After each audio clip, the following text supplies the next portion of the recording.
12th day of November, 2018, allegedly, according to that thing we call a calendar, and this indeed is the Ocelli Effect, broadcast live from the facilities of Ocelli.com, but also heard in a variety of other places. I do want to quickly acknowledge our listeners over at Shake and Wake Radio, because I do know that this show is replayed various times, repeatedly over there, and I want to welcome you to the discussion.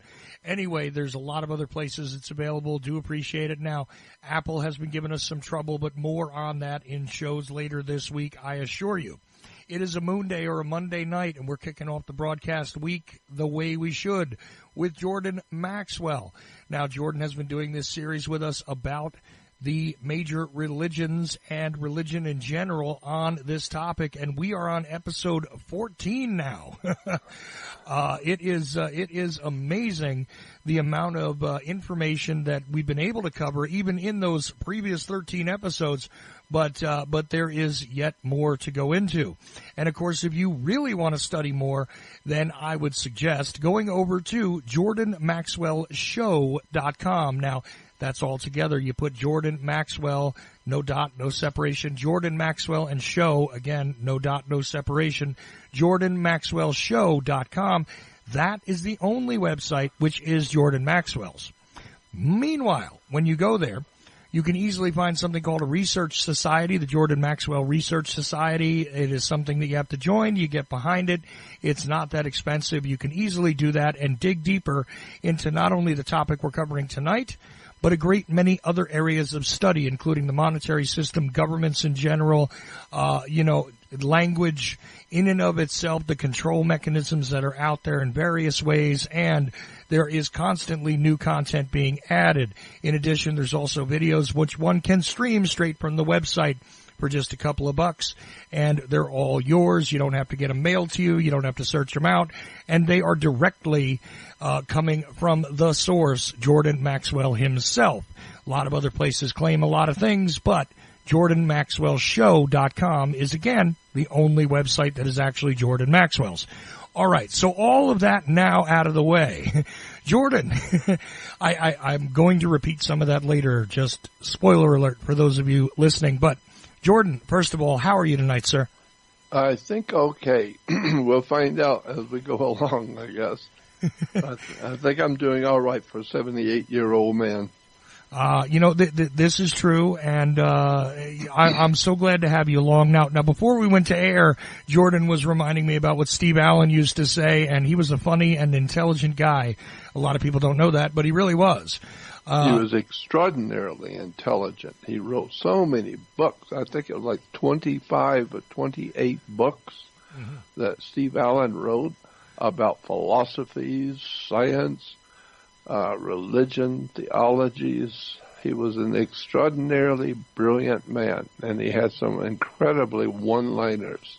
He used to say there are two kinds of facts in the world: the kind you look up and the kind you make up. And I'm tired of listening to people who make up stories. And I thought that was interesting. Well, this is true, Jordan, and it is extremely interesting. Now, today is the day that we find out that Stan Lee is no longer with us on this planet, it seems. And he is, of course, the guy who created many mythological, interesting things, entire universes, worlds, so on and so forth through the comic book medium. And there are a lot of people who are hypercritical of that sort of thing. I got to tell you, though, Jordan, in my mind, and I said this on social media earlier, I don't know if people took to it very well, but I said, someday it could be that someone will create a religion out of what it is that Stan Lee created for the sake of a comic book, and it would not be all that much different than what it is we have today, although the characters might be a little more colorful. I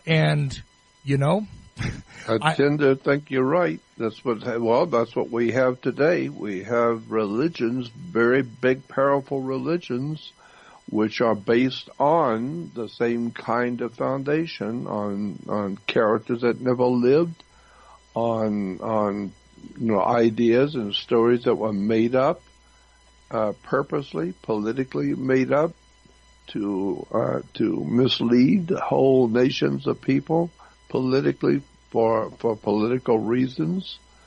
And so it wouldn't surprise me if we have religions based on some of Stan Lee's work. And incidentally, the man who was representing Stan Lee in his legal proceedings and the legal problems Stan Lee was having was identical to mine. And his attorney I have talked with, who was representing Stan Lee, also understands my situation.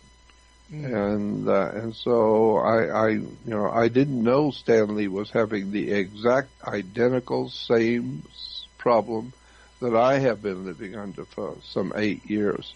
Yes. That's interesting. Stan Lee was an incredible man, and he gave us so much. Right. There was so much to make movies and television shows and all kinds of fun things that he was into that I think is based on some very serious kind of research that needs to be done on some of the subjects he dealt with. So, no, I absolutely concur, and it is notable, in case the listener is not aware, Stan Lee was confronted with a situation where effectively somebody stole his property out from under him, effectively taking away a lot of his power to even conduct business or ever on. A lot of people don't know about this kind of stuff. They think about him as the grand master of the Marvel universe, so to speak. But at all times, when somebody is trusting of the wrong people, all of a sudden things can be taken away from you. And Stan Lee certainly endured a similar situation. Now, I don't want to get into it too deeply with you tonight, Jordan, but if people know what's going on, there's a reason why I'm telling you only go to JordanMaxwellShow.com, and right. I'm going to leave it there unless you want to talk about it, Jordan, but we have many other topics to tackle, so up to you as to what direction we're going to go in tonight. Certainly, I've heard from the listeners a bit, and I want to enter what it is they've had to say into the conversation. But Stan Lee, again, it might seem silly to some people to sort of venerate somebody who was a comic book guy or whatever, but an amazing amount of contribution to the popular culture, but also in a very esoteric sort of way. There's a lot more to it. Into Hollywood and big business, entertainment, big business. He was extraordinarily successful in translating all of the wonderful, strange stories and strange ideas he came up with that were brought into Hollywood and made it very popular. And around the world, people enjoyed movies that are based on Stan Lee's work. Mm-hmm. So Hollywood really, used him. They made lots of money off of him. And you got to know that if Hollywood's making millions and millions of dollars off of you, you must be important. And that's what happened with Stan Lee, is that he was the author of so much that we are now today seeing and entertaining us in Hollywood. So what his contributions were mega big. And unfortunately, when you get older, you tend to trust people, and sometimes you have to trust them because you're put in a position where you have to do something, you have to trust somebody. And when you trust them, and in Hollywood, they will rip you off and tear you apart and lie and cheat you in court and take your money, they take your company, they take everything you've done and steal it all. Mm-hmm. And they figure you're an old man, you're like 80 or 90 years old. What are you going to do? If they steal everything from you, they will get it all, and you're going to die anyway, so you don't need it where you're going, and they're going to take everything. So that happens in Hollywood a lot. That happens in the world a lot. Mm. People coming into your company, purposely coming in, patting you on the back, and with a knife in their hand. They're going to cut your throat as soon as they can. They build you up as a great friend. They tell you how much they love what you're doing, and they want to help you. And if you are an old man and you trust them, to help you. They will help you. They will cut your throat and drain your blood and take everything you own and leave you for dead. That's the world we live in today. Well, absolutely. And, it was a very intelligent man who I will not name, but I did have a lot of contact with, that people would be surprised I had a lot of contact with a few years ago. He is now gone. But he once told me, I guarantee you one thing in life, young friend, and that is that if an assassin will come for you, he will be smiling at you when he comes. That's right. And this is a truth that I've kept very close to me at all times. I'm sharing it with you guys, not telling you who it was, but it was a guy who knew a little something about assassination. Let's leave it at that. Jordan, so I'd like to get directly into it. I thought it was definitely worthy of a little bit of discussion about Stan Lee and his contributions. And who knows, again, I would not be shocked to, if I were able to travel 200 years into the future and the human family were to survive past this particular precarious, turbulent time.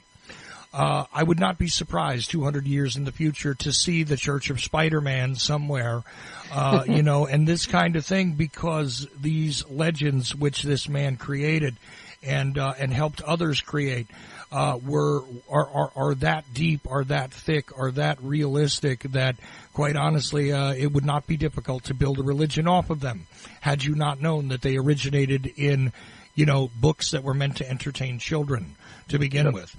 But it's still entertaining the children of the world today. And it's called religions. Right, and here we go, because religion in and of itself appears to be in its current form, Jordan, because I can't speak to what it looked like thousands of years ago exactly.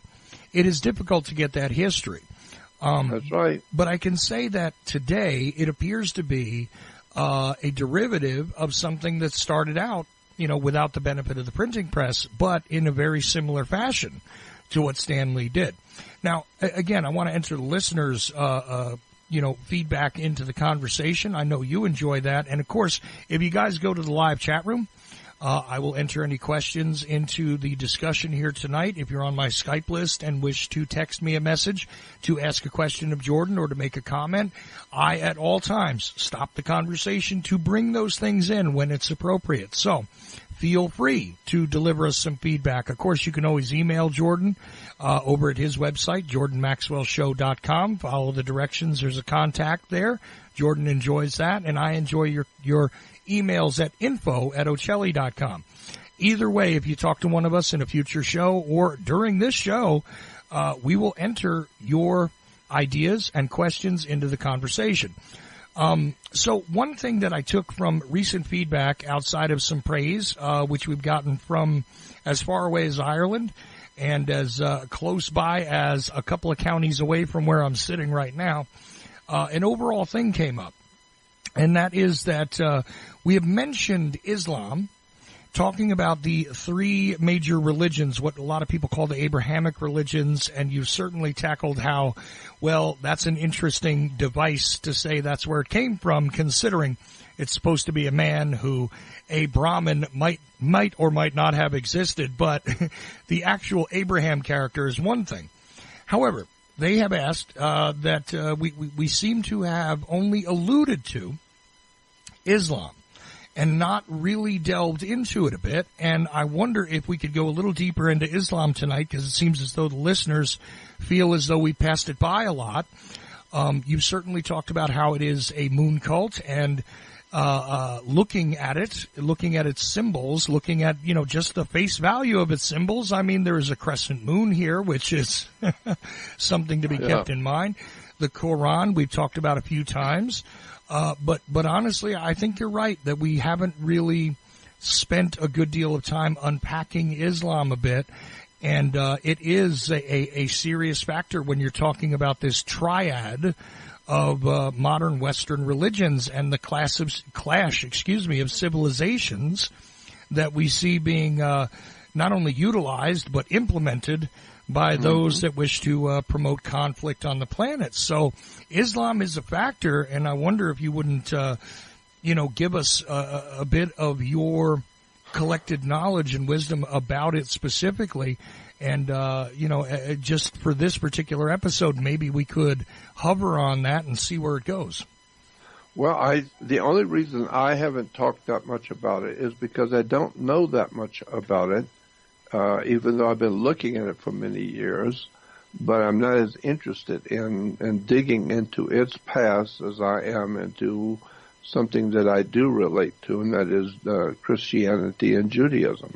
But I do think it's interesting that it was brought up many years ago to me that why are there three major religions?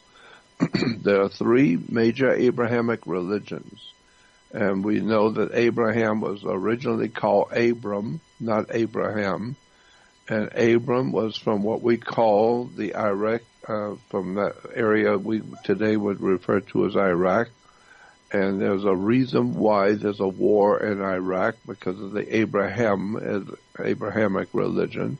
I would say to the world listening to us, if you're really interested in the history of Islam, keep in mind to do some research on the web if you can. Do some research in books in the library on the major religions of the world being corporations. They were set up as a business, corporations. And, then you will find that Islam is like Christianity, is like the Vatican. They have their own Vatican. They have their own seat of power on the earth. In the Middle East, and the Jews have their own seat of power in the Middle East. And the Roman Empire was dominant over both the Jewish and the Islamic empire. And today, I think that all three major religions are nothing more than corporations. They're companies, and this is why in Christianity we have the different churches, and the different churches, the different philosophies carrying Christianity, or being called Christianity, we refer to them as different denominations. That's a term which is used in counting money. 5s and 10s and 20s and 50s and 100s are denominations, and that's what they call churches, different denominations. Why? Because churches are a religion. Churches not only are a religion, but they are a business. They are corporations. And the very basis for business and corporation originated in the Western world, in Europe. This is where the idea of corporations came from, going back to the Roman Empire. They understood how to incorporate a business, and they did that with the Roman religion, what we call the Roman universal religion, the religion of the Roman Empire. But the word universal in Latin is Catholic. Catholic means universal. So therefore, air is Catholic. Water is Catholic. People are Catholic. Anything which is found everywhere in the world the word is universal, is Catholic. And so therefore, as I said, anything that you see all over the earth is Catholic. And so we see the imprint of the ancient Roman Empire today all over the world is called the Roman Catholic Church, which is translated from the original to mean the Roman Universal Roman Religion of Rome. And we still have the Caesars of Rome are still here with us today. The Caesars of Rome were referred to as Pontifex Maximus.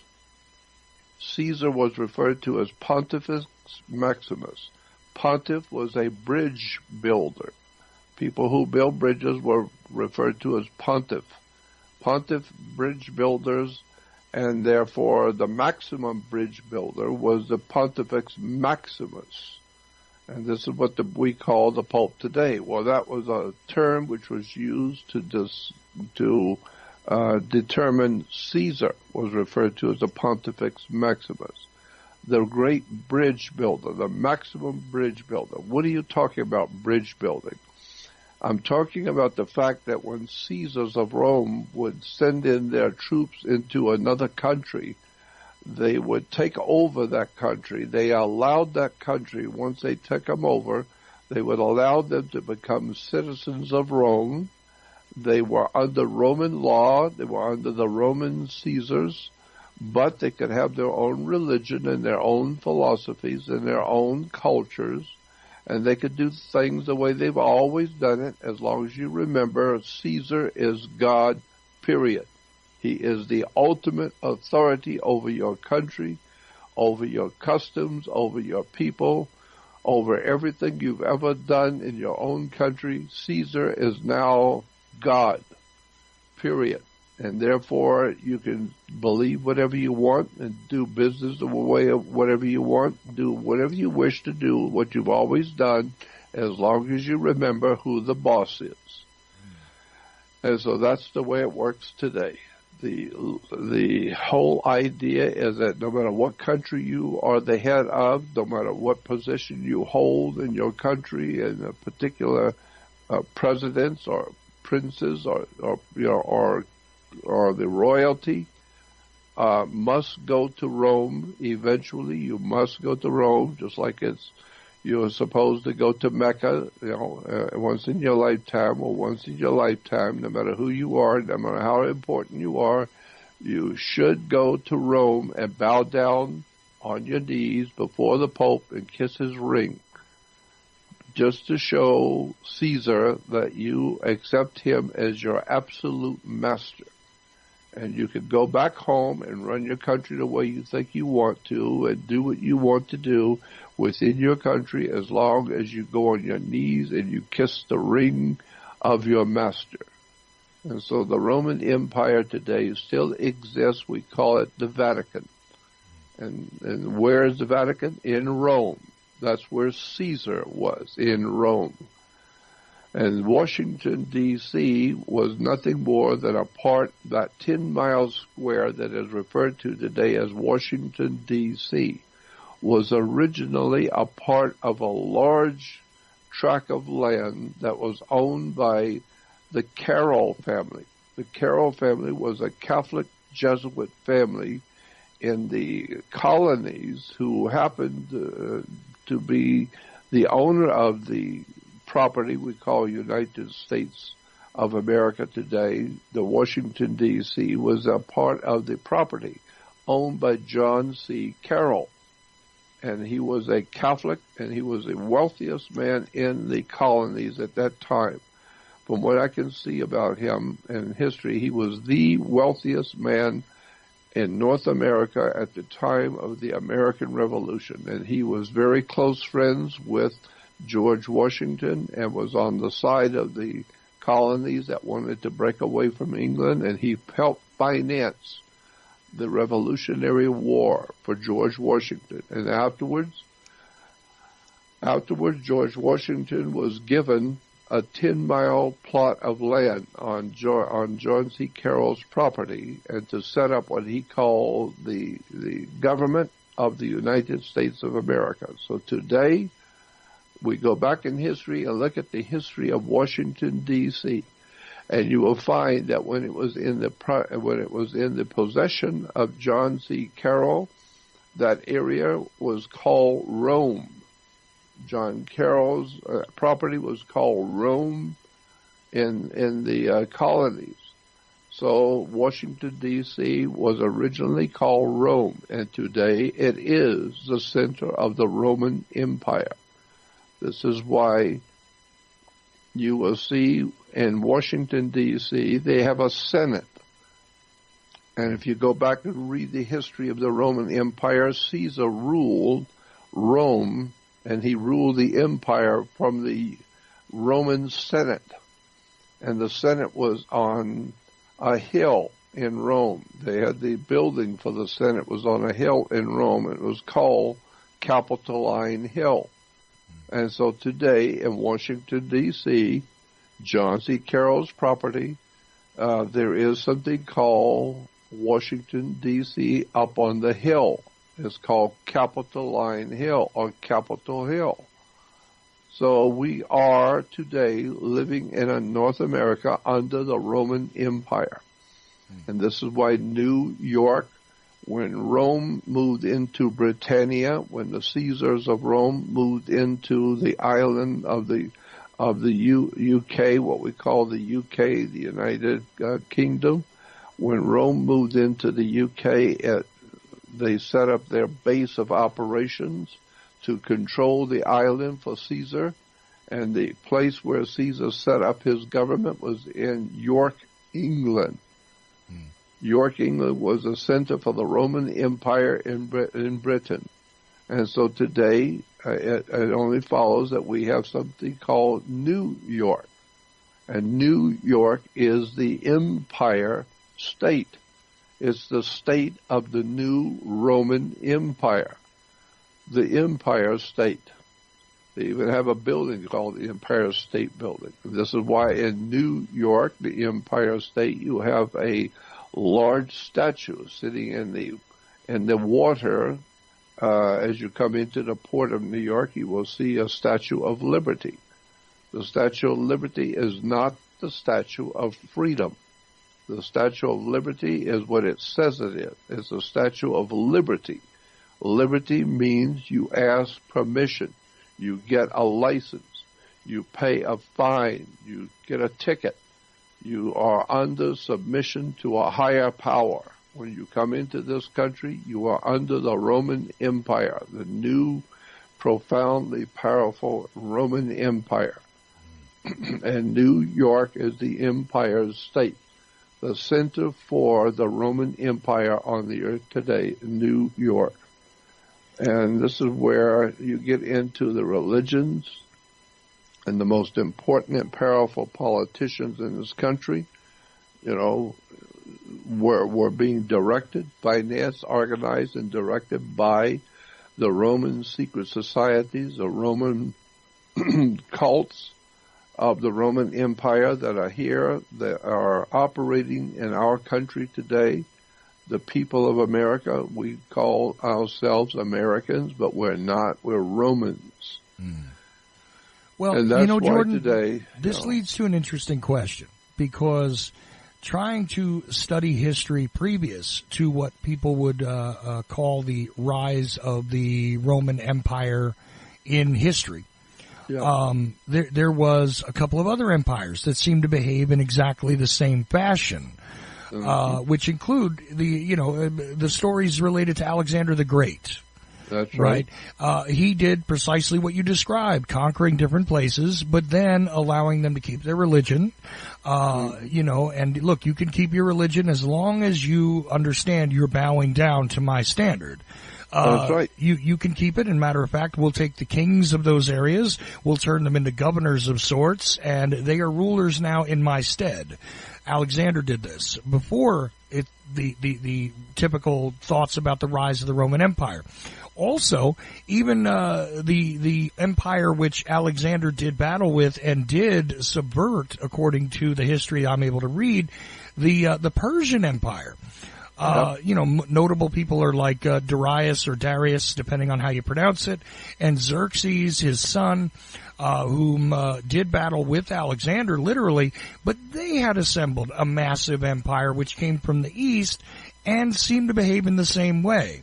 We will subjugate the rulers of these lands and turn them into our subjects, therefore making them part of our lands, so to speak. Right. Which, is this a function of empire that the Romans then took and perfected, or was this the real predecessor of what was to come in Rome and simply didn't have a headquarters just yet? It's kind of an interesting question, isn't it? Well, of course it is, but I think the answer is kind of obvious. Even babies and children, little kids in the first grade, are very selfish.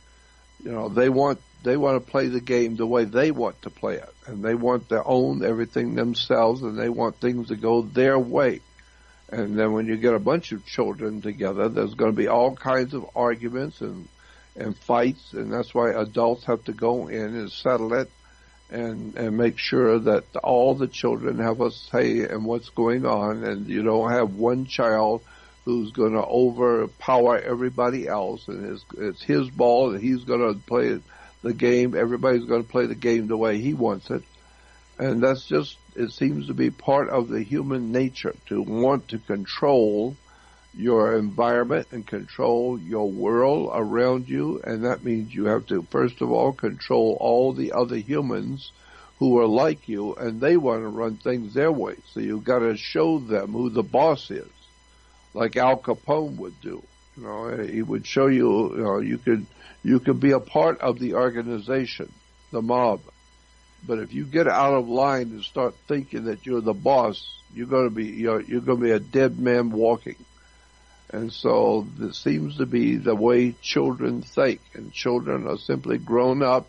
When they grow up, they get bigger and they're older, and we call them adults, but they're still mentally children. Mm. And so we now see organized crime, syndicates, criminals who want things the way they want it. They want to do it the way they want to do it. If you don't like it, they'll kill you.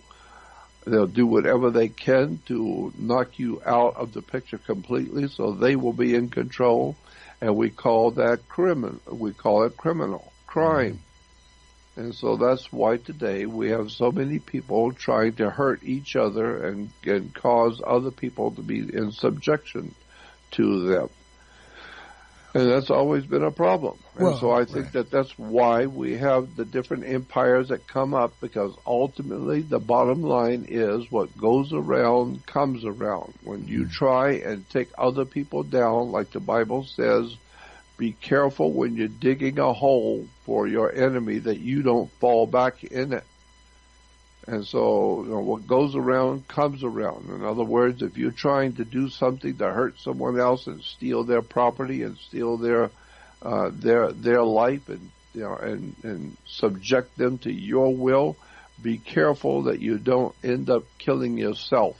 It might just turn on you, and you're going to be in trouble one day for what you were trying to do to somebody else. You got caught up in it and you went to prison. So that's what I see happening. So many times adults try and take over somebody else's life and cause themselves to end up in prison. So, right. Well, and here's a fascinating thing about that, Jordan, because I often refer to the nation state that we deal with here. You know, they call it America. I'm holding up air quotes for those of you listening at home. They call it America, but I refer to it as the American Empire. And why? Because it is behaving as empires have in the past. Now, when you bring up this idea of gangsterism, really, when it comes to these behaviors, it is a salient point to make. Why? Because even in the underworld, the alleged underworld, this is exactly the behavior that takes place. You consolidate your power. You know, you don't necessarily murder all of the people that are conducting illegal business in a certain area. You turn them over and you make them part of the organization, or at least they're now working for you instead of working for themselves. This is the way it's done. And I also believe that Michael Parenti was very accurate, now not necessarily in everything he said, but when he coined the phrase the gangster state, and he was referring to the behavior of America, most notably through the assassination squads and death squads and interfering with other people's lands and the way they did it and installing dictators in different places and things like that.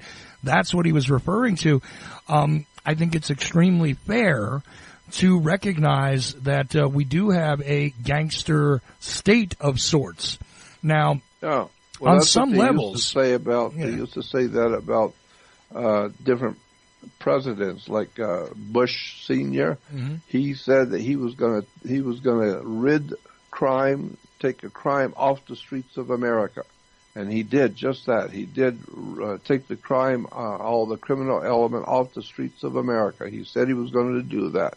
And he did. He brought them all into the White House and gave them a job to work for him. Well, the Bush crime family's model effectively was to do that, and he did take away some of the criminals off the streets, and that would be the criminals that didn't work for him. Right. You know, so That's how he chose them. And it seems to be, again, the model. Like you said, and like we talked about with the empires, here's the thing. You notice when Jordan said that the Roman Empire would go through and adapt these different places. You keep your religion. Hey, you can even keep the guy who's in charge. It doesn't matter. You notice Jordan didn't say, well, you just have to have, a very moral code and get rid of these things that are, no. There's no consideration on that. As a matter of fact, so long as their taxes are paid. The Roman Empire put up with a lot of stuff that, That's exactly right. As long as you pay your taxes and you come in here, and when we call you, you come in here and you're respectful, and you get on your knees and you show us that you accept us as your masters, that we will bring you in and let you do business, and we will see to it that you are protected and your business is protected, and your country gets big grants and big contracts from us, and you are our friends. Like Al Capone used to say, any man who wants to be my friend, I want to be his friend. And if you want to be my enemy, you're going to find out who I really am. You want to be my enemy? Try it, and see how I will react to that. You want to be friends? Good, I'll be your friend. You want to be my enemy? I'll deal with you. Mm-hmm. And so, this is why I say that the way that America is being run today is a criminal element. It's a whole criminal element going on for power. And it was said many years ago by this German philosopher, can't remember his name right now, but he said when fascism raises its head in your country, it can be quickly brought under control and eradicated. If the government itself is honest and decent, it can do what it needs to do to protect itself from the fascist element.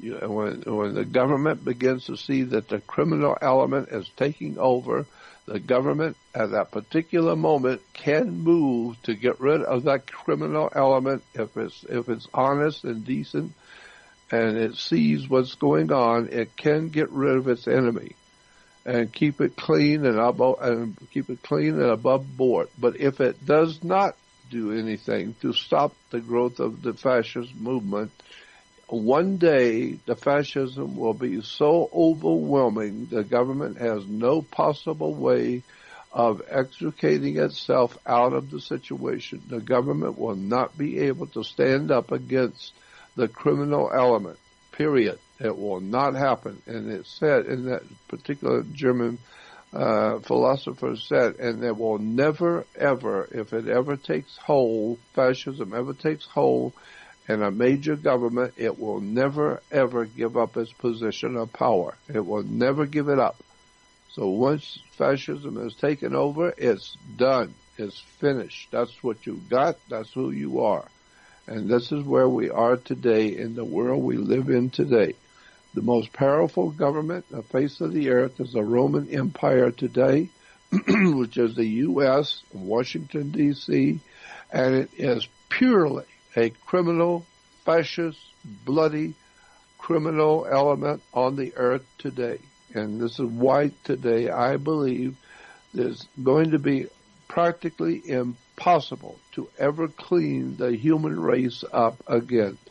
I think it's pretty much impossible to hope for a better future when the people who are in power today are mentally deranged criminals. They're living in a totally different world than you are. They don't see the world the way you see it. They don't live by the same moral codes, ethics, morality, or anything else. They don't have any problem with murdering women and children. It's just a horrible situation that we are now as Americans in. We are in a mess that we cannot get ourselves out of. The problem is very simply stated. When you see big-time criminality, who do you go to? You go to the law. and you go to the police, you go to the law enforcement to enforce the law and show them the criminality that's going on, and they come in with the power of government and clean up the criminality, put the criminals in jail, and make sure everybody knows you don't do that in this country. It don't work. And so you live by the law. But if, in point of fact, it's the law that is corrupt, and the lawyers are corrupt, and the whole system of judges is corrupt, the entire system itself is corrupt, who are you going to go to clean that up? You're going to go to the courts. The courts are the corruption. You're gonna take it to the police. The police are corrupted. So if you want to turn to the government to show them the corruption so that they can do something about it, you're going to find out the government itself is promoting the corruption. They are the criminals. And this is why all the criminality works so well, is because the government goes along with it. The government's making money off of it. This is why I think it has been my idea and my thought since back in 88 and 89 when I was giving the lectures on this subject of why we have so much criminality. I believe, is my personal opinion, I believe the United States federal government needs criminality. They need the criminals on the street. They need the violence. They require it. They need it. It's a part of their system to have murderers on the streets. It's part of their system of government to have rapists and murderers out on the streets. That's why you go to prison. You learn how to become a really deadly criminal, and they put you back out on the street. And why do governments need to have criminals on the streets? It's because criminals keep the people frightened. They keep the country frightened. And they keep showing you television shows on television, documentaries on History Channel and all the Discovery Channel. They show you what it's like in prisons.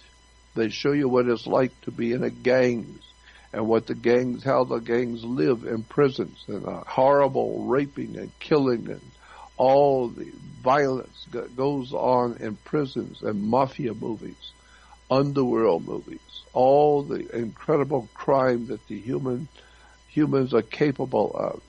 They are telling you, here's what you're going to get if you don't go along with us. If you don't do what we tell you to do, we will find you guilty of something, and don't worry about it. We've got plenty of lawyers, and we'll find you guilty of something, and we will throw you into prison, and God help you when you go into prison.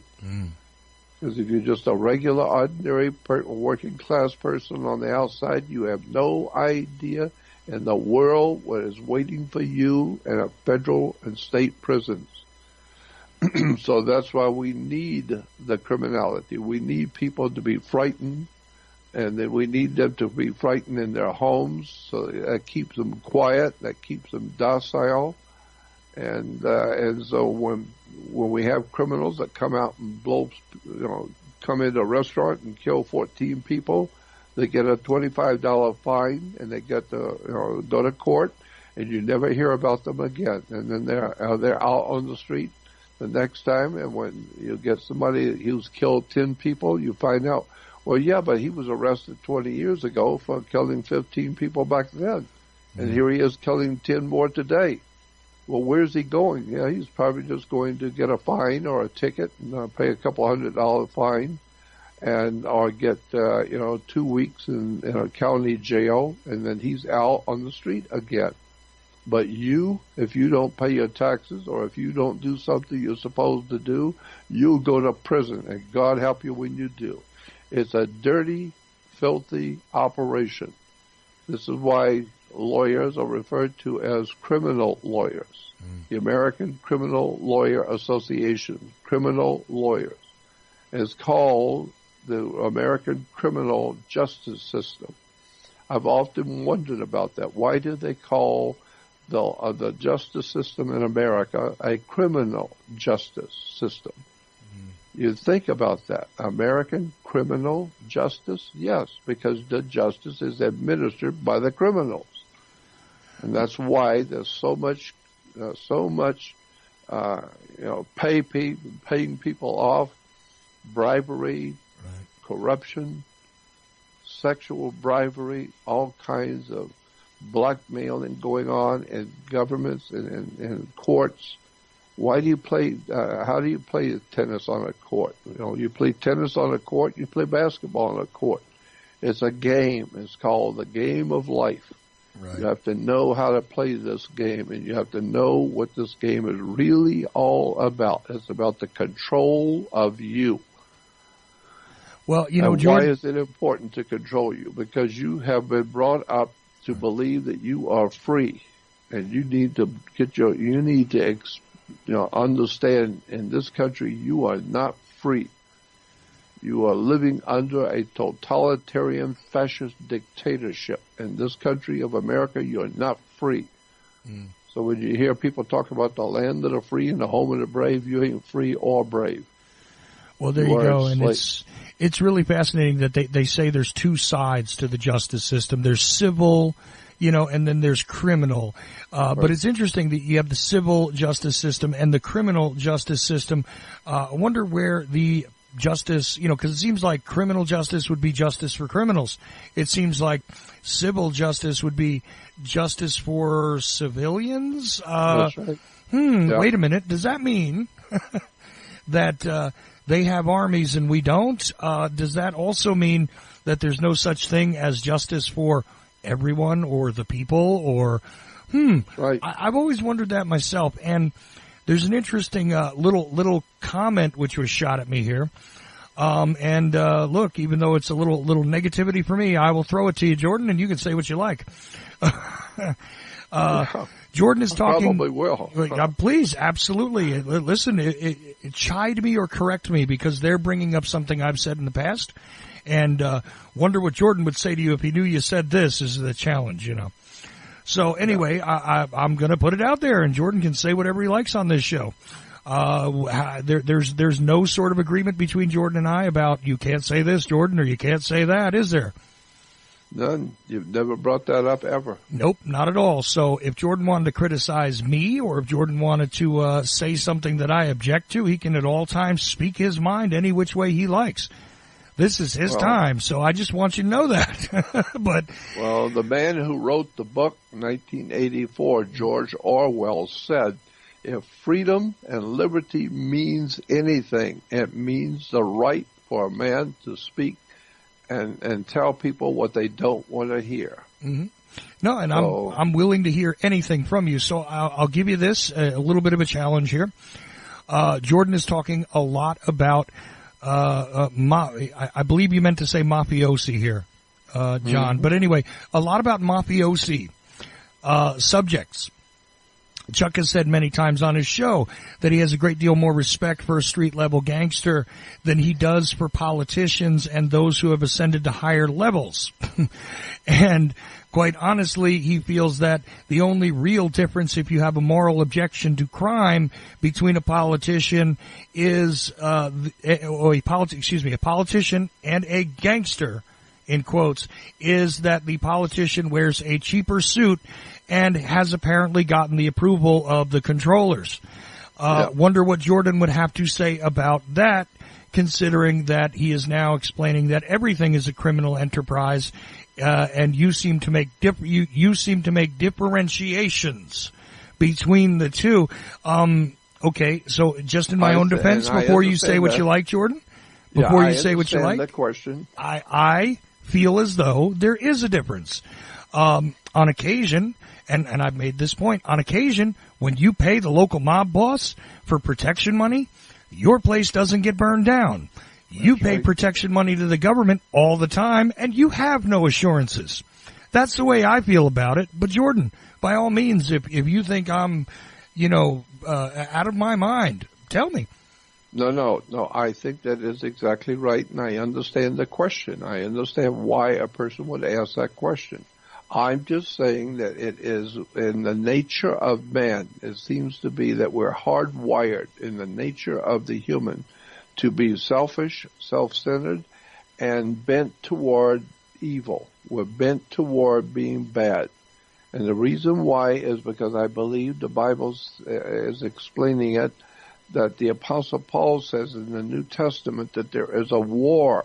We have a war not against flesh and blood, but against principalities and against the powers of evil in this world. And it seems as though that mankind, we're told in the Bible, in the New Testament, Christianity tells us that we are two different creatures. We are the original animalistic creature, but we are also endowed with the ability to become very spiritual. And I remember one of my professors many years ago, drew a straight line on the chalkboard in the class, straight across, and then in the middle of that line, he drew a little short line up, going up from that middle line, and a little short one going down. And then he drew another line next to that, going way up, about 10 or 15 inches up from that middle line, and 10 or 15 inches down from that line. And he said, this is the life on the earth. Animals can only be so good. So they have a little short span to be good. But animals are simply animals. They are instinctive. They don't think about what they're going to do. They just do it. And so they can only be so bad because they're just a dog is a dog. He can only be so good. So he can only be so bad because he can only be what he is, just a dog.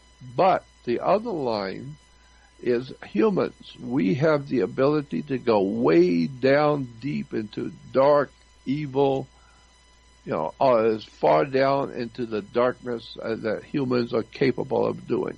And we know humans are capable of a lot of dirty and evil things. But we also have the ability to go from that middle line up high. We can go all the way up into the realm of the divine. We can go up and understand and create beautiful music. We can create beautiful art. We can communicate with the Great Spirit in the universe, or we can go down so low that that they can't get a radar fix on you, how bad you really are. Mm-hmm.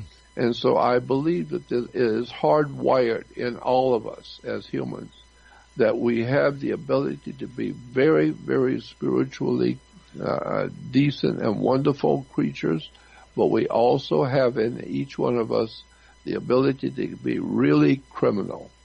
Right.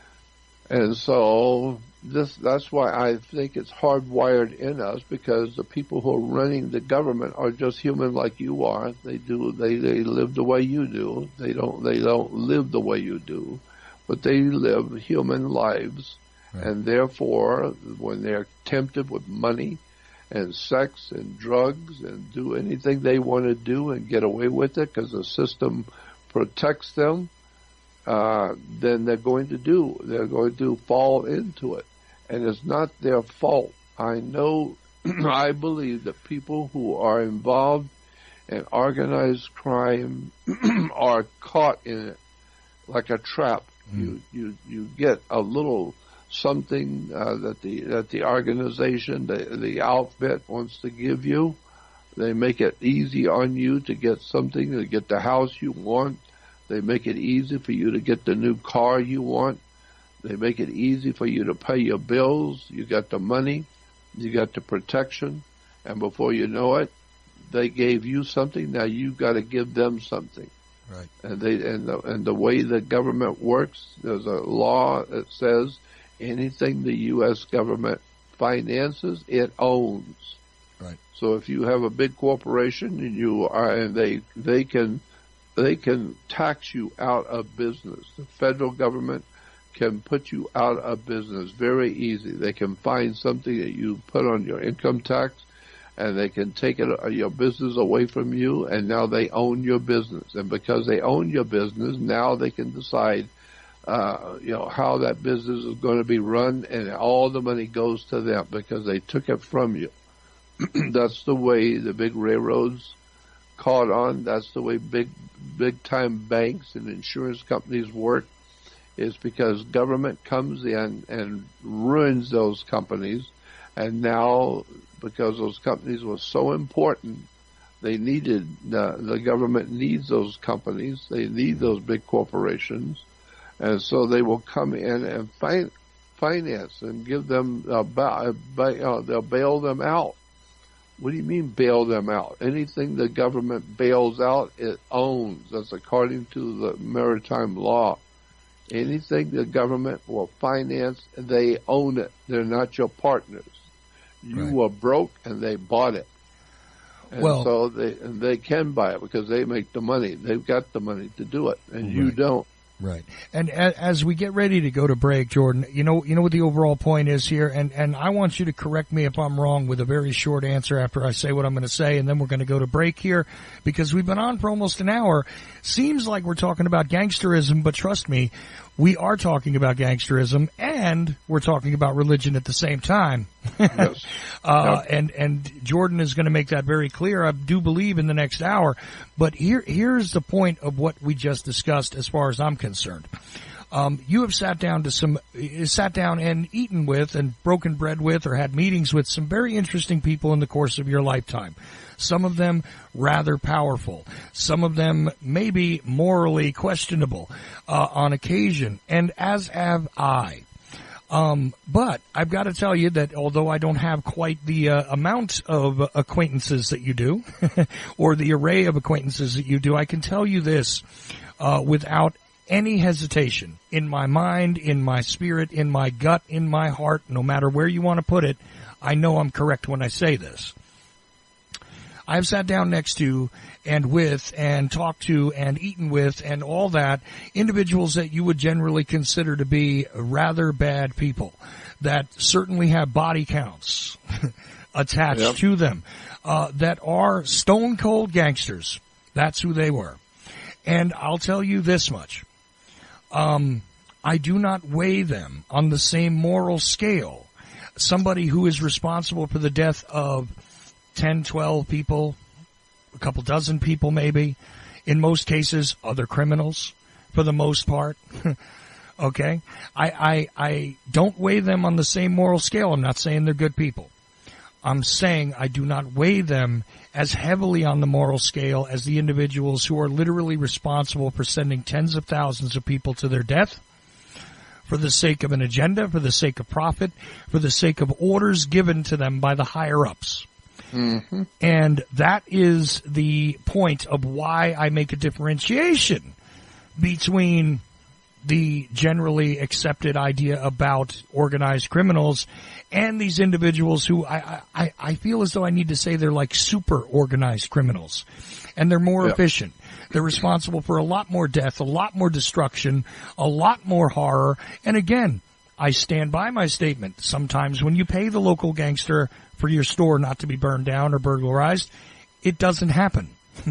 You pay the government constantly, you have no assurances.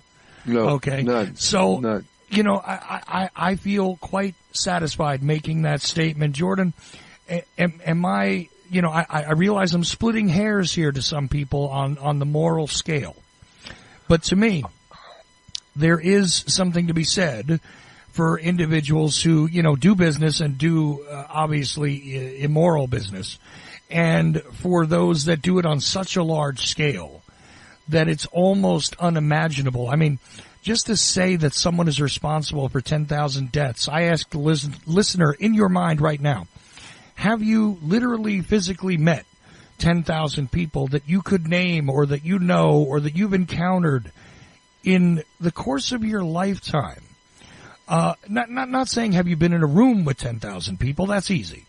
But have you actually interacted with 10,000 people? So when you're trying to quantify the idea that tens of thousands of individuals who you will never see, never know, never care about, you can comfortably and sleep well at night be able to order their deaths, their destruction, their starvation, so on and so forth, I feel as though that is a slightly different level of evil from, well, gee, I sent my lackey to kill someone or I put a bullet in someone's head.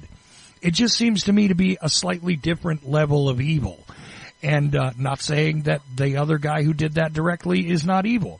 Not saying that killing one man for the sake of profit or ego or whatever else is something that is not evil in any way, shape, or form. It is. It is truly evil. But to say that it is on the same level as these mass murderers, let's be honest, that's what you would call them if you were looking at this subjectively and you were just trying to quantify how much murder is being committed. It seems to me as though there is a significant difference between the two. Jordan, do you think I'm wrong for thinking that? No, I think that is very reasonable, and this is the way I would look at it too. I don't see the same kind of criminality in the ordinary man. I see criminals who are capable of killing people, but I also see those same kind of people going into political power and using their political power to do the same kind of thing, get their way by killing people. Get their way by buying you off or blackmailing you. Politicians get their way with you by you agreeing to go along with them. They trick you into signing papers and trick you into doing things that you didn't know what you were doing because they didn't tell you. Because why? Because they run the system and they know that you don't know. It's called legalese. There's a big difference between something which is legal and something which is lawful. There's a big difference between lawful and legal. Lots of things are very legal, but they're unlawful. According to mankind's understanding of law, a lot of stuff which is legal you can do are not lawful. There's a big difference. And so I understand what you're saying. I totally agree with you. There is different amounts of guilt depending on the circumstances and who did it and how they did it. And I think the law looks at it that way also, supposed to. Well, it's supposed to, right? Right. Now, yeah, that's another subject, but look, the subject at hand is religion, and again, some people might think they've gotten away from that topic. Now the Ocelli Effect begins a little late here at Ocelli.com, but either way, you are listening to a remarkable discussion with the great Jordan Maxwell, and you can follow up on this by going over to jordanmaxwellshow.com. Yes, all three of those words together, jordanmaxwellshow.com, and go and continue on with your studies, not only through the public section, which is available right there, but also because there is a research society in which you can get deeper into the subject being discussed tonight, as well as a great many other things connected to it, interlocking really like a panopticon of weaponry turned upon us all by those who are actually the owners. You can do that by taking a look at the monetary policy, governments, how they were created, selected, continue to operate, so on and so forth. When it comes to the language itself that we are speaking at this moment, this quote English, end quote language, all of that kind of good stuff, you can delve into those subjects there, and also just take a look at Jordan's work in general, in addition to the fact that now there's a couple of videos over there which for a couple of dollars you can directly stream instantaneously to your device or your computer, whatever, and watch them from the comfort of your home without having to order them and have a DVD delivered and whatever else. And those things come direct from the only website, which is actually Jordan Maxwell's. That would be jordanmaxwellshow.com. Explore it. Go over there. Email Jordan. There's a link there to contact. You can email Jordan at all times. He's happy to see that. Make a donation at all times. He's appreciative of that. And you can participate in what is going on. And we need to appreciate individuals like Jordan because unfortunately, he has less days in front of him than behind him. I don't say that in an insulting way in any shape or form, Jordan. I simply say it because I think people need to appreciate individuals who are great teachers while they are still alive, and not just simply give me the eulogies about how great they were and then talk about how they wish they could do something for them now. You're still here with us. Unlike Stan Lee, who we talked about in the first hour a bit, Jordan is still here, so you can support him, interact with him, and go to his website at jordanmaxwellshow.com. USDT.com. So, Jordan, we spent a lot of time on gangsterism in the first hour, and some people might say, oops, they've gone off of the religious reservation, so to speak. Not at all. In fact, gangsterism is, well, part of the operating principles behind that which we call religion, in my estimation. I mean, works kind of the same way. And I was told that by an FBI agent in San Diego. Many years ago, I got a phone call from an FBI agent in San Diego, and he gave me his name, said he was an agent in the FBI. And I said to him, I wrote his name down, and I said, I'll call you back. I have to go now. And so we hung up. And then I called information and got the telephone number for the FBI office in San Diego. They gave that to me. I called that number, and it was the FBI. And then I asked for him, and they put me through to him.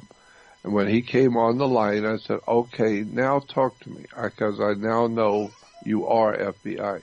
And he said, I just wanted to call and tell you that we like what you are doing. We like hearing you, and that we appreciate the work that you're doing. But we want to tell you that I want to tell you that if you have any problem, it's not going to be with your government. It's going to be with the churches. He said, the FBI know, we know, we're not saying it publicly, but we know the churches are actually criminal organizations. They make millions and millions of dollars. They pay no taxes, and they have control over the minds of multiple millions of people, so they can direct them to vote a certain way and act a certain way. And that is a very powerful presence on the earth. If you can control millions of people and make nothing but money off of them as a corporation and pay no taxes, that obviously smells like a criminal racket. And he said, so we know in the FBI that churches are actually tools in the hands of gangsters. We know that. So if you're going to have any problem in your life doing what you do, it's not going to be from your government. It's going to be from religion. The churches are going to find you to be unacceptable. And he says, so just be aware of that. Don't think of the churches as meek and mild operations. We know what they are. They are criminal organizations, and I'm just giving you a heads up on what's coming for you in the future. Right. So, and reading from the work of people like Peter Levenda, you get a serious grasp of exactly how deep and dark some of those holes might go when you want to become a rabbit and go down them. That's right. Right? And also not only Peter Levenda, who is absolutely sensational. I love Peter Levenda. Got everything he's ever done. I have it all. But also Joseph Farrell. Joseph Farrell is another person you have to listen to, because this man is off the charts as far as I'm concerned. The most brilliant mind I've come across in years. Joseph Farrell, Farrell. I would suggest people go on the web to YouTube and type in Joseph Farrell, Farrell. And listen to anything he's talking about, no matter what it is. Just listen to him, and you tell me if this is not one of the most brilliant minds that America has going for it today. Joseph Farrell can be a very frightening, the stuff he talks about, because he knows what he's talking about. He's got the credentials to prove it. And I'm telling you, when he gets into the Roman religion and the Roman governments and the secret societies of banking fraternities and the families that run those banking consortiums in Europe and where they came from and how they gave birth to the criminal elements of the European Union and the connections with the Nazi Party and the Nazi International, it's an incredible story. Joseph Farrell. And I love listening to him. And I also want to acknowledge that during the break we did get an email in at Ocelli.com, info@Ocelli.com, and it does state that they thought you were talking about Friedrich Nietzsche or Nietzsche, depending on how you pronounce it. I'm not sure which is proper, but I've certainly read a lot of what he's had to say regarding totalitarianism and his current situation when he was alive, all of that. And people debate it now. Now, obviously, totalitarian governments had adopted things that Nietzsche said and turned them around and repurposed them to justify some of their activities. But what do you, is that the philosopher that was exactly who I was thinking of. Yes, that's who I was thinking of, Nietzsche. Nietzsche was the one I had in mind. I just couldn't remember his name at the time. Right. I want to thank Sam for emailing that in. Thank you very much. Yeah. You were correct. You had another philosopher possibly in mind, but you nailed it the first time out with the first one you mentioned that Jordan had in mind when he was saying that. And there's a great deal of study to go through with Nietzsche's discussion regarding totalitarianism and the spread of ideas, and how it was going to unfold and how it was actually unfolding during his time when he was alive. I think you would suggest to people that they should study carefully what Nietzsche is saying and what he means by it. Because people have adopted it for various purposes, right, Jordan? Yep, that's exactly right. Nietzsche was very, very incredibly interesting guy with a lot of strange and wisdom and knowledge into the life of mankind and how we act and how we operate on the earth and what's going on in the criminal element of the society and how governments really work. I was very impressed with Nietzsche's work. And there was another man that was heavily involved in the occult religions during the 1800s. I can't remember his name. I've come across it many times. I can't remember his name, but he said in one of his writings, he said that there will come a time when America and the federal government of America will slowly but surely begin to clamp down on information. It will come. It won't be so obvious to everyone, but it will show itself, and you will see it. There will come a time when the U.S. government will slowly but surely begin to operate to dumb down the citizens and to shut down all portals of knowledge and important information will be shut down by the U.S. federal government because they do not want the people thinking too much. It's a very difficult situation for them. How would you like to call yourself an absolute Führer, an absolute dictator in a land of people with 150 IQs? If you get a country in which the whole country is highly educated, highly intelligent, and extraordinarily brilliant people in the country, and you're going to come out and you're going to call yourself an absolute dictator, and you don't even have a high school education. And how are you going to be an absolute dictator and frighten the people when the people are far smarter than you will ever be? They're far more advanced than you possibly could ever be. And so that's why the powers that be in the U.S. government want to keep people ignorant. So they will look like they are intelligent compared to the people. And it's true. That's exactly right. Admiral Rickover, if he was one of the famous admirals in the U.S. Navy, when Admiral Rickover retired, because he was such a celebrated figure in the military of this country, when he retired, 60 Minutes did an interview with Admiral Rickover. And I recall they said to him, the host on 60 Minutes said to Admiral Rickover, he said, "Admiral, it has been said here in Washington that you are one of the most brilliant minds U.S. military has ever had. You are an extraordinarily genius. And Admiral Rickover smiled, and he said, well, I thank you for saying that. It's very kind, but that's not true. It's really not true.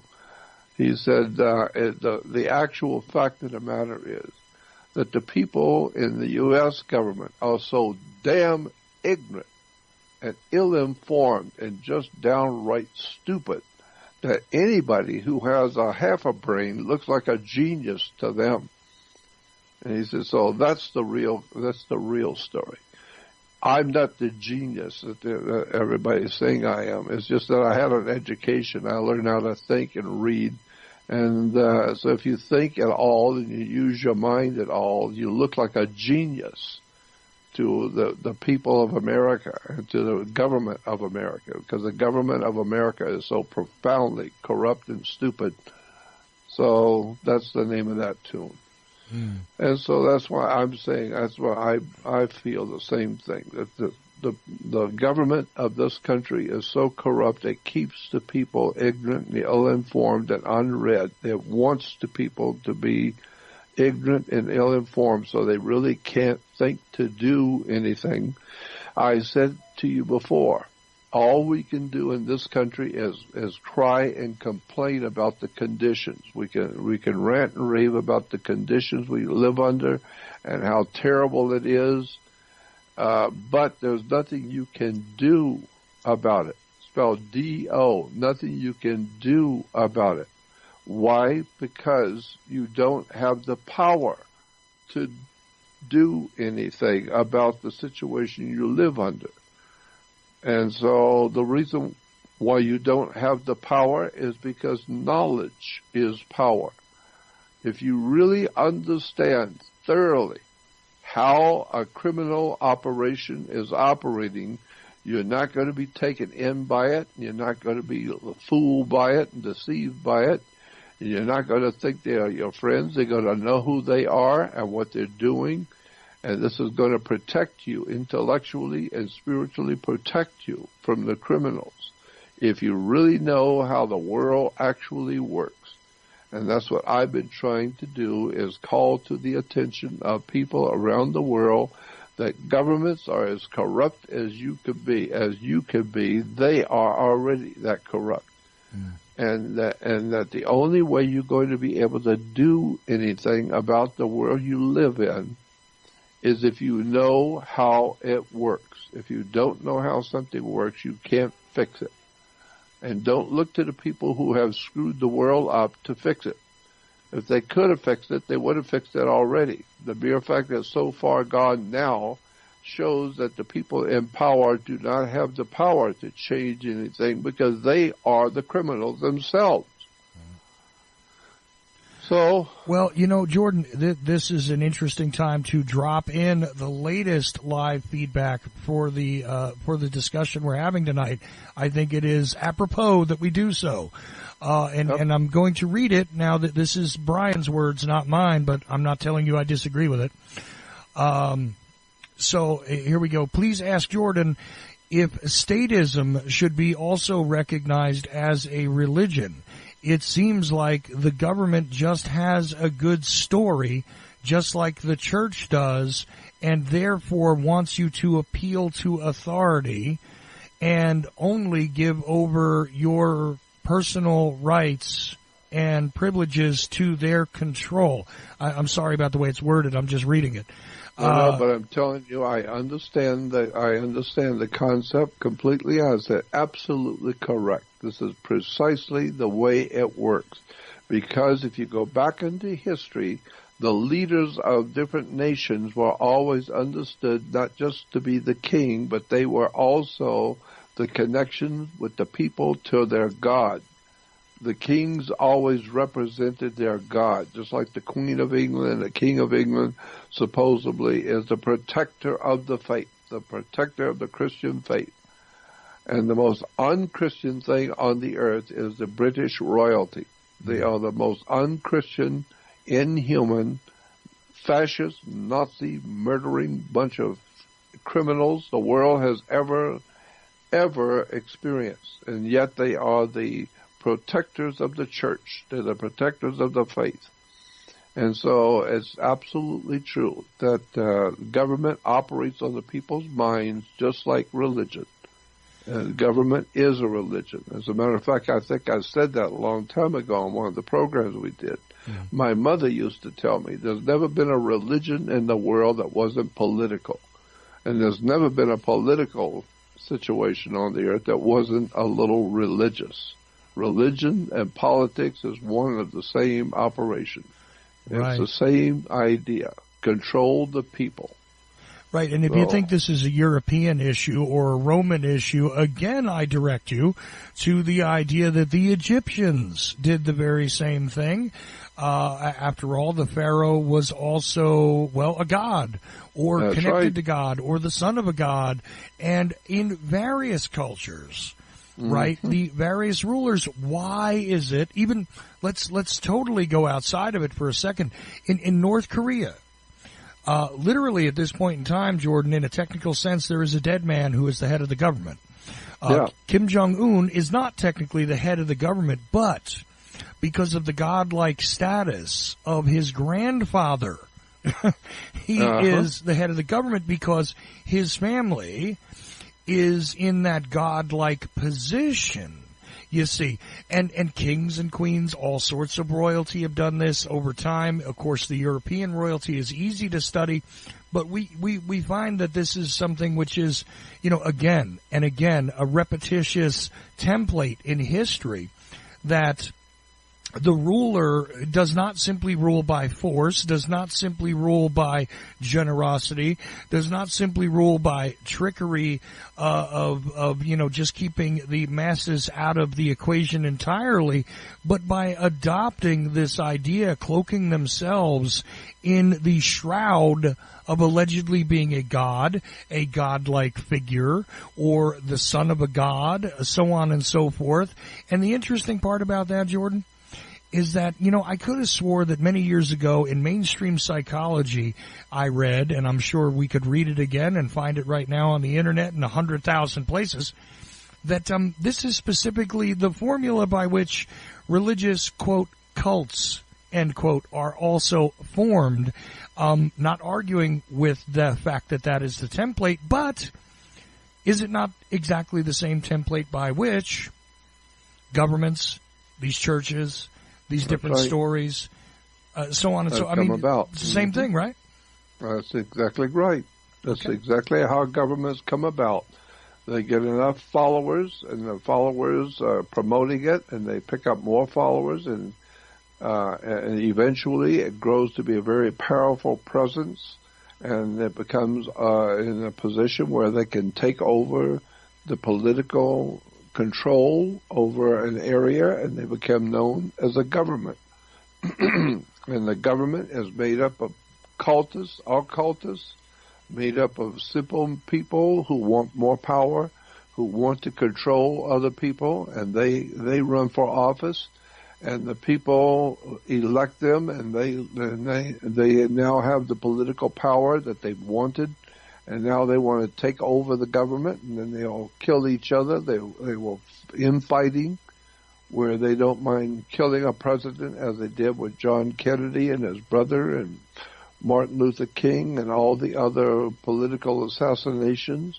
People who want political power will kill for it. And this is why today people will die for their religion. The Islamic world do not mind going out and dying for their spiritual beliefs. And that brings us back to religion. Well, right. One last commentary here that was entered into the live show, and I want to go directly to where your thought process was after this.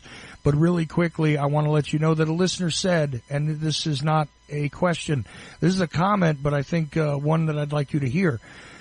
It just occurred to me that there has been no leadership that one can find in history that does not have the God element, God is in quotes, God element entered into the equation.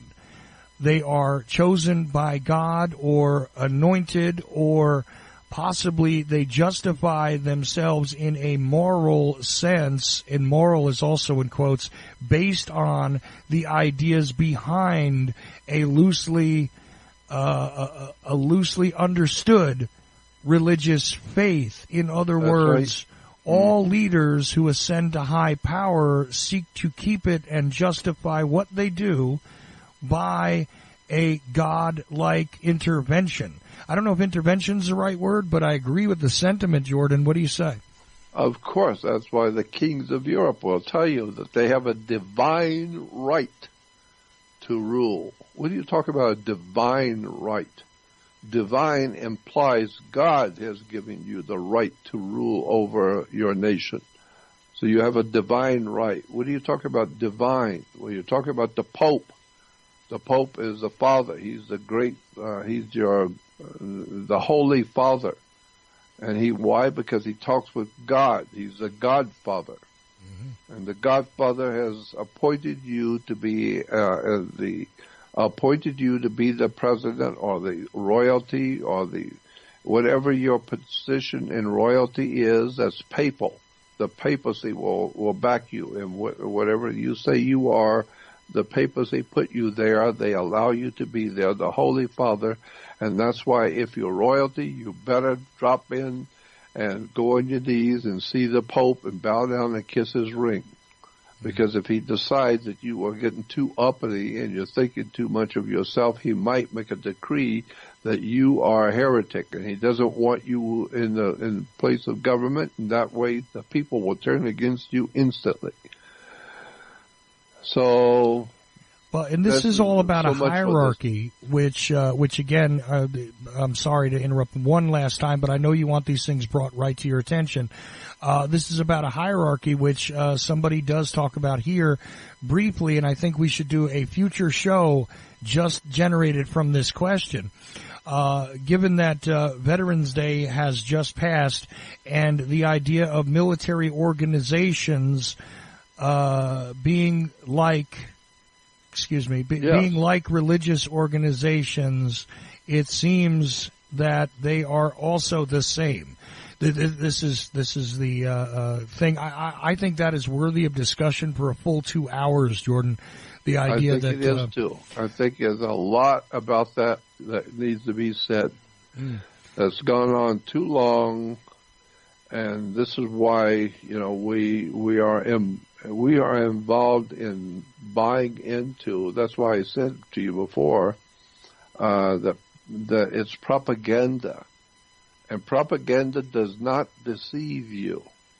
Propaganda helps you to deceive yourself, and it plays on your emotions. They use terms in the government like "support our boys."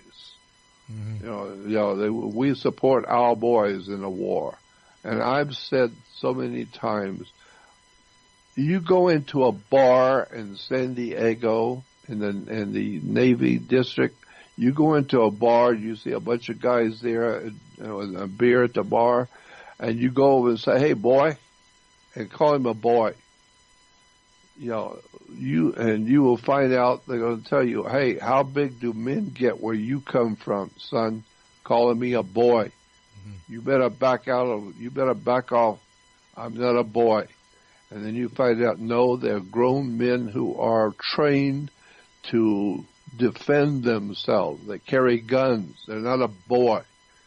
So if you want to support the troops, well, that's one thing, but don't call them our boys, because they're not a boy. If you go to a basketball game of teenagers, or go to a little league baseball club, then you're supporting your boys. Right. But you're not supporting boys when you go out and talk about support our boys, the troops. They're not boys. They're grown men. They've been taught and trained to kill. They are military men. So give me all that crap about, well, we support our boys. That's our boys. I'm so sick and tired of hearing that kind of politician rhetoric, all that politicians' terms that that they get you involved in. and now you feel like, oh yeah, well, I'm supporting our boys. It's just a very sad situation, how governments manipulate our thinking and how churches have been.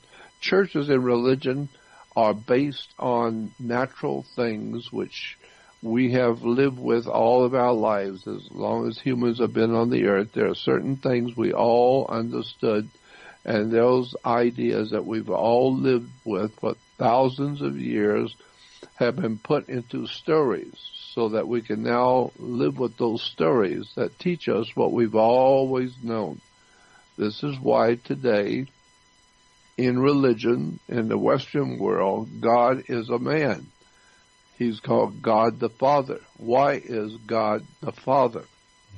Well, because of the rain that comes in the summer and the spring. The spring rains is why we call God the Father, is because of spring rains. And why? Why is that? Because in the ancient world, the peoples understood that the connection between humans procreating, having children, and having offspring, and how the earth has offspring. All the animals have offspring in the spring. Offspring, meaning that the animals reproduce themselves. The plants reproduce themselves. Everything comes alive and is alive and reproduces itself in the spring. Why? Because of the rains that come. And so the rain was considered to be the sacred fluid that would impregnate Mother Earth, Mother Nature. Mother Nature woke up in the spring, and plants began to reproduce themselves, the flowers coming out, the animals coming out and reproducing themselves. So spring was a time for reproduction. And how did the earth, Mother Earth and Mother Nature reproduce herself?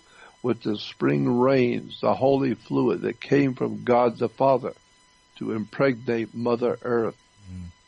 And this is why, from there you can go into, if you want to be born again, as the Christians call it, to be born again, you have to go back into your mother's water, because when you were born, her water broke and you came out to life. So if you want to be born again and come out to a new life, you have to go back into your mother's water. What do you mean, your mother's water? Your Mother Nature, Mother Earth. Go back into the lake, and it's her water. And you go under the water and you come out, and now you are a new life. You are a new person. You've been born again. You come out of your mother's water. Right, and these terms all tie together rather well. The ancient terminology and the more modernized version of it, you hear them talking about the seed of someone. Literally, people do not create seeds, so to speak. That's right. Not a seed like you would see in an agricultural sense, but That's the seed of, and, speaking about water, of course, we've heard Jordan discuss the birth canal and exactly all of those interesting words that are utilized in order to give you an idea of what's happening. So when you're talking about the spring rains and this idea of fluid and all of that, it was a rudimentary understanding of the process. Now, sure, over time we learn differently, but that rain in and of itself is a life giver. It's not necessarily the seed of life, but it is certainly essential to the process, which is why water is never forgotten, and we do recognize that water makes up the majority of this planet's surface, and we realize that everything that lives on it requires water. So water is an interconnected thing. And this is why water is also utilized in these different ceremonial presentations, like you were talking about. You're being born again. You're immersed in water just like you were immersed in the womb, and you were literally surrounded by fluid. I mean, in a scientific sense, I'm not trying to be graphic about it. I'm just stating a fact here. In a scientific sense, you're in the what some people describe as embryonic fluid, which is made up of a lot of water, actually. Yes, there's blood, which is a separate liquid from water, but blood and water do go together rather nicely, and there's other fluids in there that are not necessarily water. But altogether, how would you understand this in a general sense? As water, as fluid, as liquid. That's right. You came down the birth canal. Right. And your mother, her water broke, and you came out to life. This is why all ships, sailing ship and rocket ships, or any kind of a ship, is referred to as she. All ships on the earth are female. And the captains will always tell you that she's a good ship and she's very seaworthy and she's this and she's that. What do you mean she? It's because of a ship is referred to as female because she transports she delivers the product. The product comes through her. And so the ship is a female, and wherever the ship pulls into port and wherever it parks, it's at a berth. It's called berth. A berth is where a ship sits. And everything that the ship is giving, taking off board, taking off the ship to be sold, has to have its own certificate of manifest. Because yesterday the ship wasn't here, but this morning when we go to work on the dock, the ship is here. It came in last night on the water. So and the ship is sitting in her berth. And so everything coming out that ship has to have its own certificate. And so we call it a birth certificate. Well, when you were born, you have to have a birth certificate. And it's got to be signed where? It's got to be signed by the dock. The dock has to sign your birth certificate. And therefore, you are now an international maritime admiralty product. You come into this world in water, so you are a maritime product. And your body is 78% water. So on the New York Stock Exchange, your body is being bought and sold as a commodity. You are a security on the stock market. And as long as you do your work well and you pay your taxes, then the community that you live in prospers.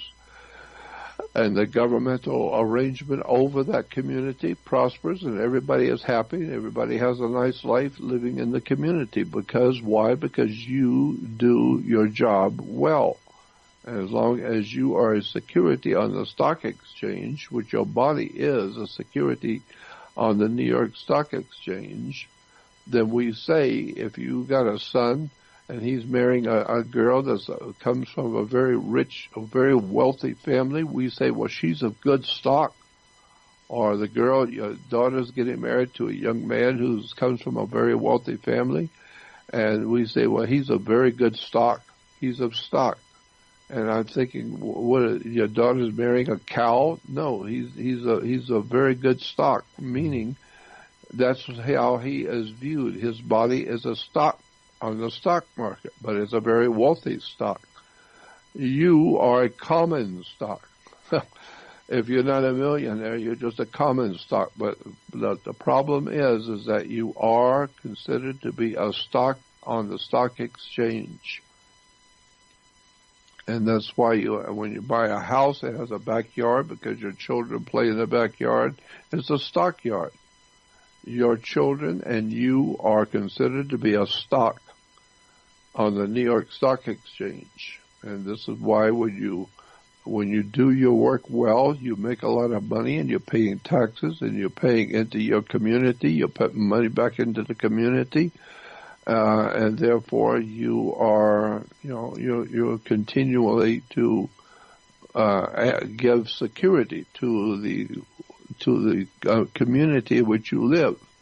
So you're a good stock, and you are security to the stock exchange. This is why when you finally retire, which usually means you're going to bed, you're going to retire, you are now getting a token from what you have put into the system all your life. You're going to get something called Social Security. Why? Because it's just a little dividend of the money that you have had to pay to stay alive and raise your children and feed your family.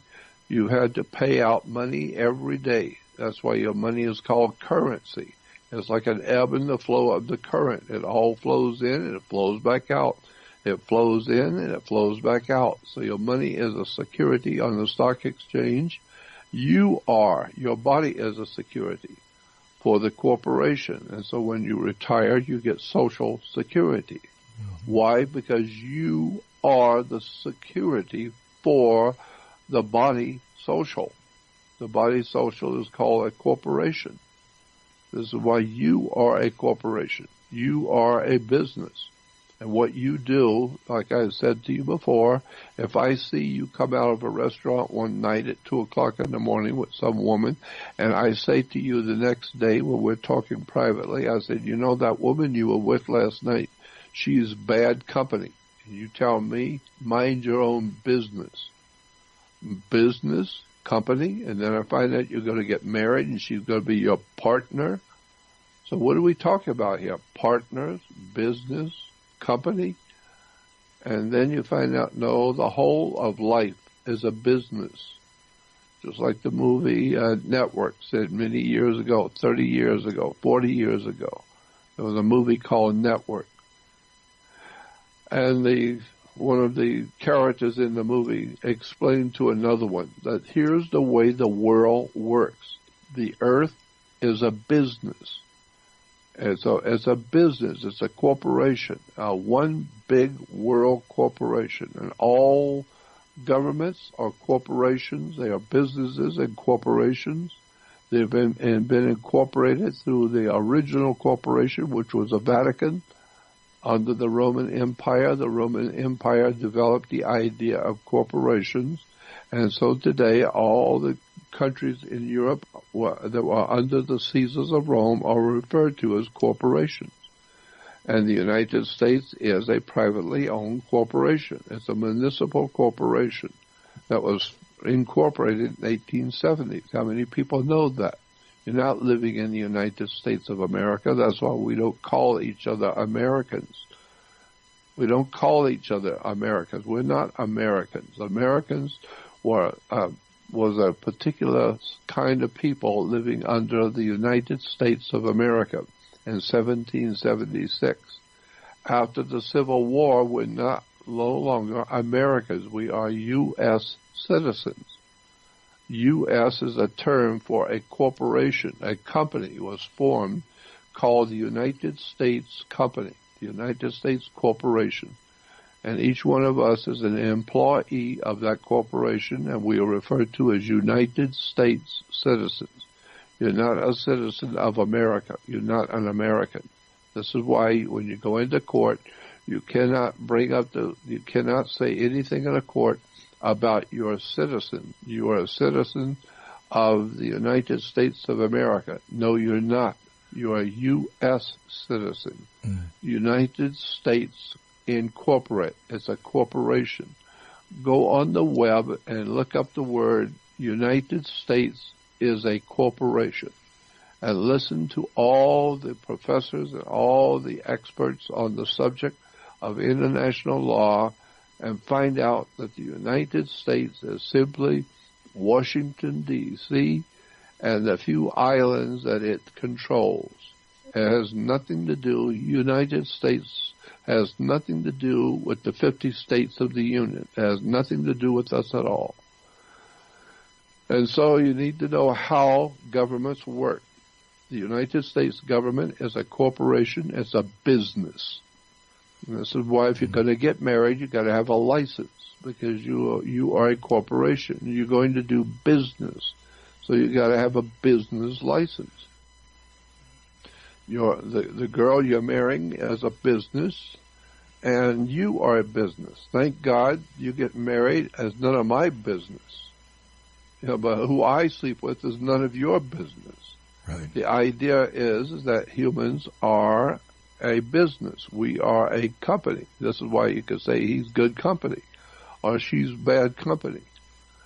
Because why? Because it's a business. You need to understand the foundations on which your life exists today. You don't understand how the world really works. That's why you have courts. That's why you have police. You have police because they enforce the policies of the corporation. Corporations cannot make law. They can only have a policy. And so seers can decide what they want to do with their business, and it's not the law of God.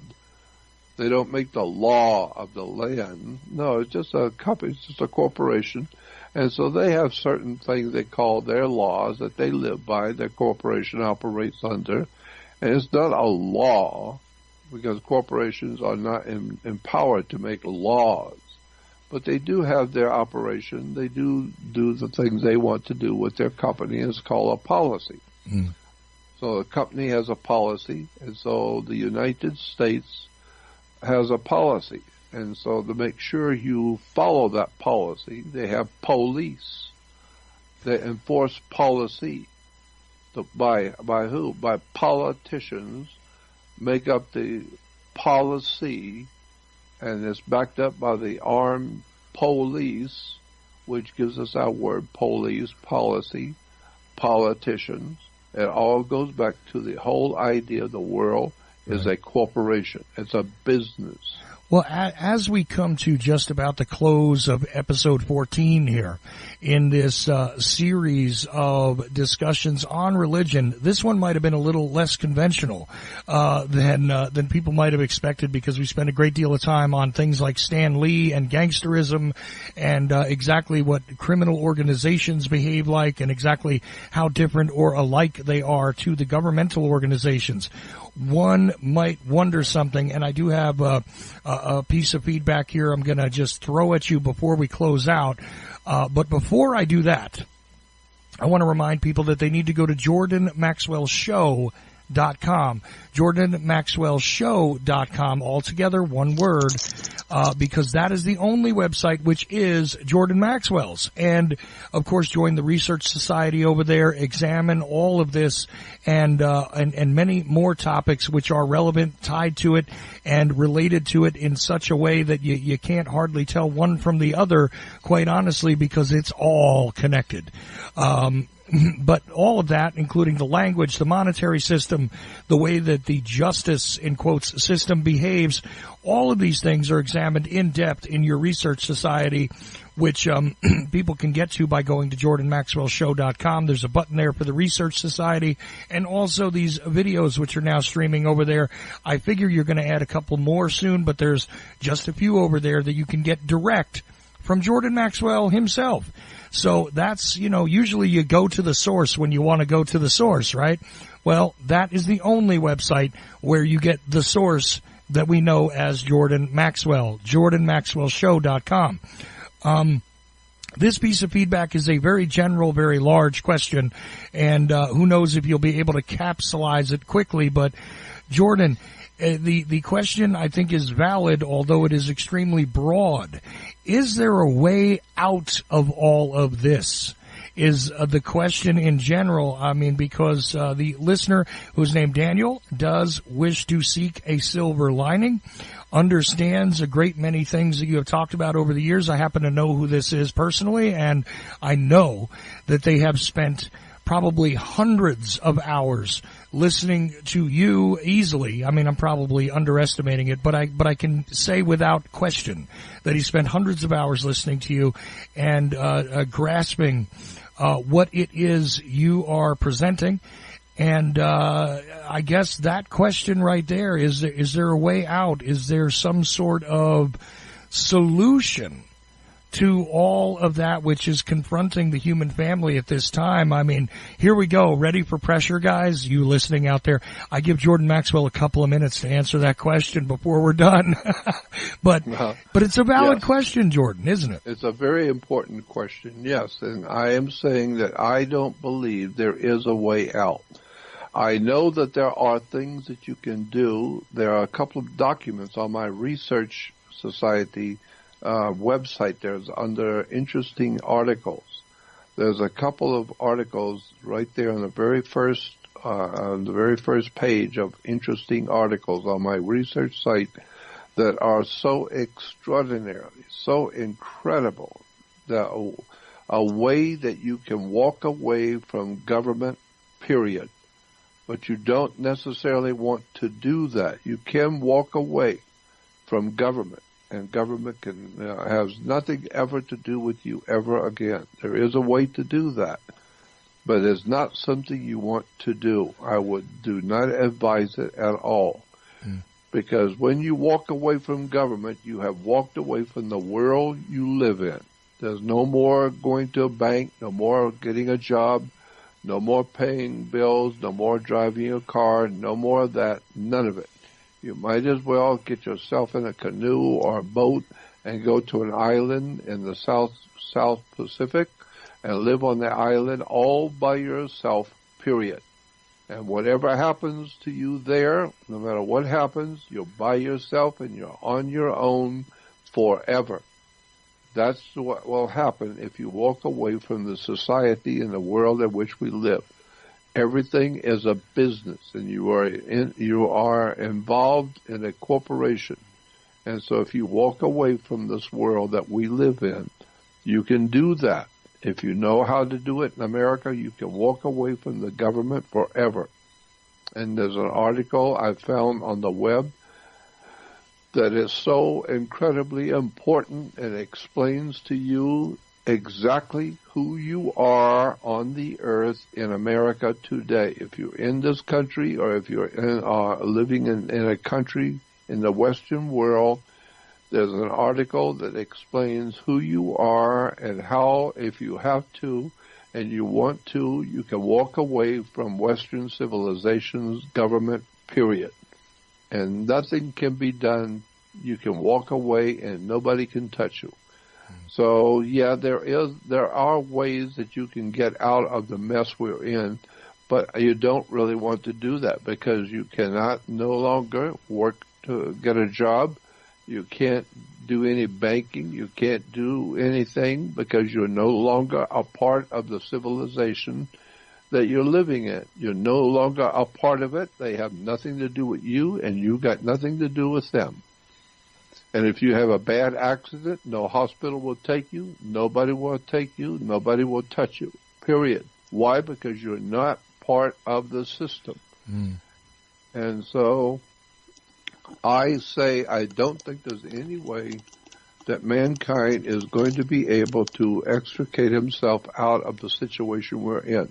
All I am suggesting that you want to do is educate yourself. At least understand how things work. Then you can maneuver yourself a lot easier as long as you understand. You're understanding something doesn't mean you're going to change it, but it does mean that you're smart now and you now learn how it works and what you can do, what you can't do, and how to live in the system better so that it doesn't touch you and it doesn't harm you. Education is the answer, and that's all I'm asking, and that's all I want to give. I'm not giving any advice as an attorney. I'm not a lawyer. Right. I'm not giving any advice. I'm just telling you the way the world really works. Well, in closing, I wanted you to know that Daniel replied with the comment that it would be to be like Neo was in the movie The Matrix, where you learn to walk both inside and outside of the system simultaneously to create some change. That would probably be the path that you would suggest. Is what I'm hearing from you. It seems like he got the note there. And I just wanted to say I think that's exactly right, and I feel the same way. So what do you say about that, Jordan? Yeah, I think it's like what was it Morpheus said? I'm just offering you the truth if you can handle it. There you go.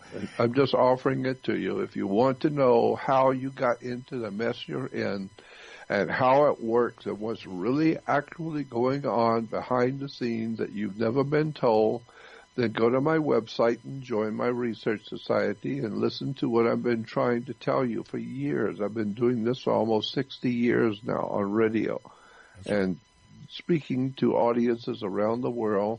I'm trying to wake the human race up to the fact that the world is not what you think it is. It doesn't work the way you think it does. Nothing is what you think it is.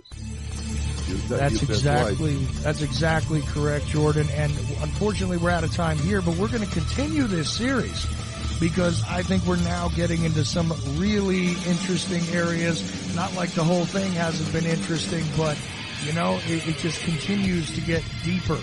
And